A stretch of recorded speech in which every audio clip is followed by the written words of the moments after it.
Melalui sambungan telepon sudah ada Adita Irawati, juru bicara Kementerian Perhubungan. Selamat malam, Ibu Adita. Selamat malam, Tiffany. Iya, Bu Adita, regulasi transportasi yang melibatkan mobilitas warga kemudian dihapus. Padahal kita tahu kita belum sepenuhnya ada di masa yang aman, ada di keadaan yang aman. Bahkan secara angka pun kenaikan kasusnya pun cukup besar. Misalnya hari ini. Kemudian apa pertimbangan dari Kementerian Perhubungan menghapus ketentuan batas penumpang 50% sehingga sekarang sudah tidak ada lagi di kondisi yang sekarang ini? Oke, yang pertama begini, saya perlu klarifikasi. Ini mungkin belum membaca secara lengkap dan juga belum membaca turunan dari Peraturan Menteri 41 ini ya. Bahwasanya kami tidak menghapus, tetapi memang merubah beberapa moda transportasi, kapasitas moda transportasi disesuaikan dengan karakteristik dari moda tersebut. Ya, jadi Peraturan Menteri Perhubungan Nomor 41 ini itu ada turunan peraturannya berupa surat edaran yang mengatur kapasitas dari tiap moda transportasi. Itu masing-masing memang berbeda-beda karena karakteristiknya kan memang juga bervariasi ya. Seperti kereta perkotaan KRL kita tentu tidak bisa samakan dengan pesawat misalnya. Jadi kembali lagi, ini bukan dihapus, tetapi kita sesuaikan dengan karakteristik tiap moda transportasi.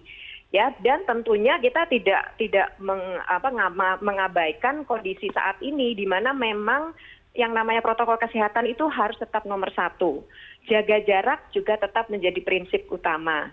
Dan yang penting juga adalah bahwa protokol kesehatan penumpang maupun awak moda transportasi itu tetap juga harus diatur. Jadi itu penjelasan pertama saya ya. Ini kita tolong ini tidak dihapus, tetap ada. Dirubah. Ya, dan itu dirubah.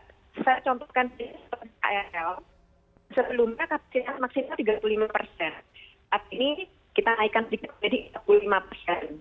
Kemudian terbang besar ini dari 5 menjadi 70%.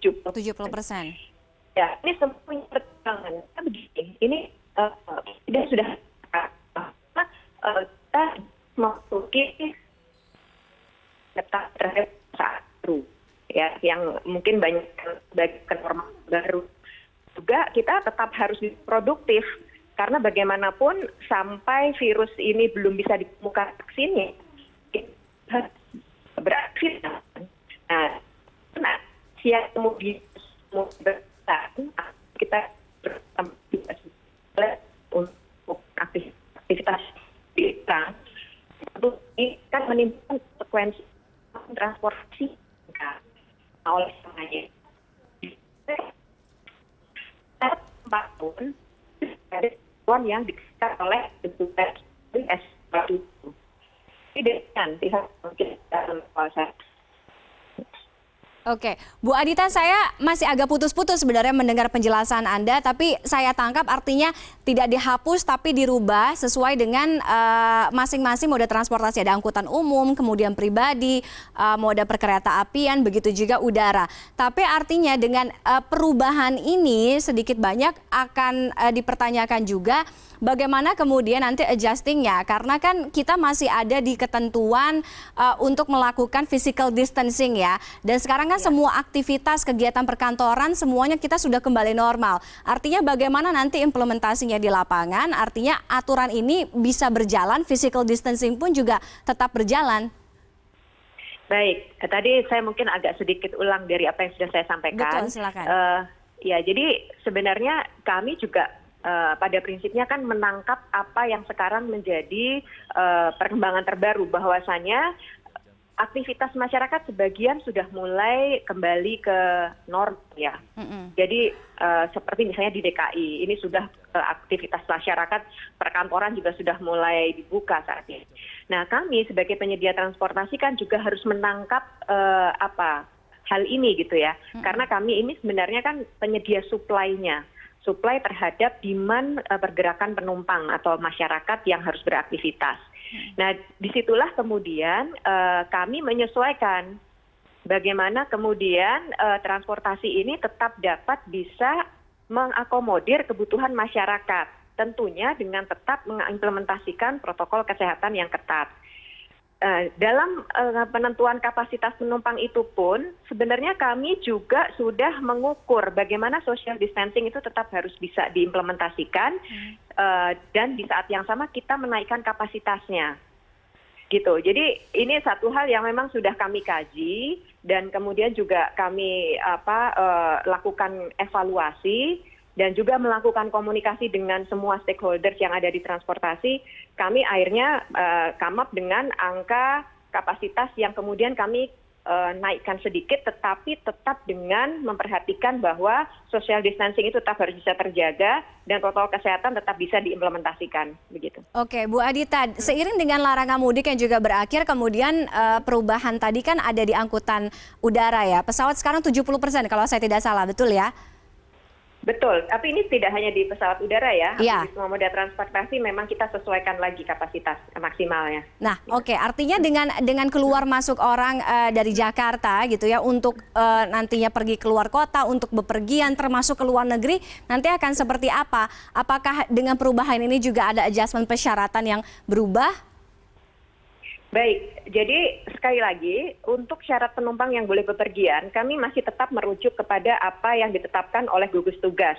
Ya, terakhir yang dikeluarkan adalah melalui surat edaran nomor 7. Di situ ditetapkan syarat-syarat penumpang yang boleh bepergian.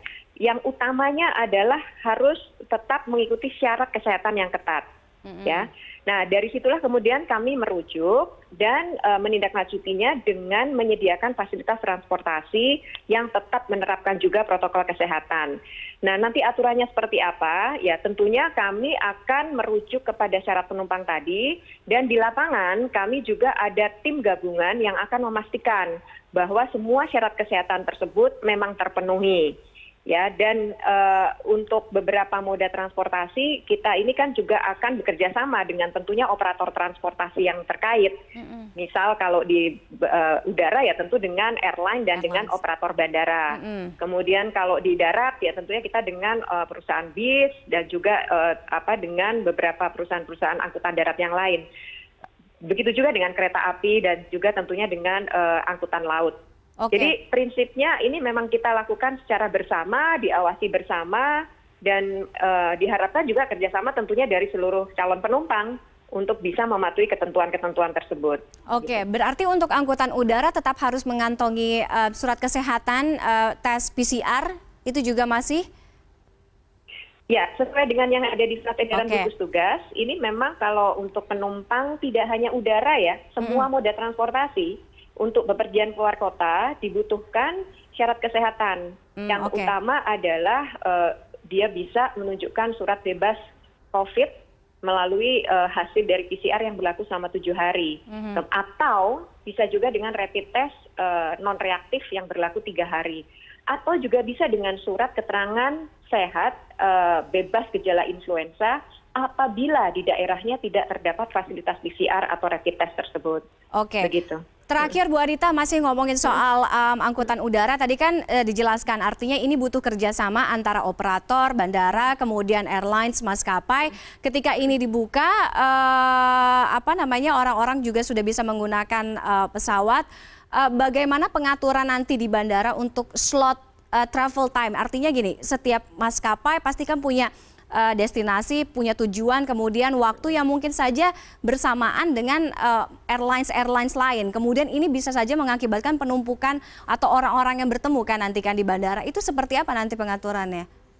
Ya, di dalam surat edaran nomor 13 yang mengatur tentang transportasi udara, ini adalah juga salah satu turunan dari Peraturan Menteri Perhubungan nomor 41. Itu sudah diatur secara detail, Mbak Tiffany ya, kaitannya dengan operator bandara, airline, maupun juga operator navigasi. Yang semuanya harus bekerja sama untuk mengatur bagaimana agar jadwal dari penerbangan ini betul-betul diatur sedemikian rupa sehingga bisa kita antisipasi agar tidak terjadi penumpukan-penumpukan. Ini betul-betul sudah kami lakukan kajian dan evaluasi dari pelaksanaan peraturan sebelumnya, dan kita berharap dengan aturan yang baru saat ini yang sangat detail itu bisa mengantisipasi kondisi-kondisi di lapangan nantinya. Begitu. Oke, baik, terima kasih Bu Adita sudah bergabung dengan CNN Indonesia malam hari ini.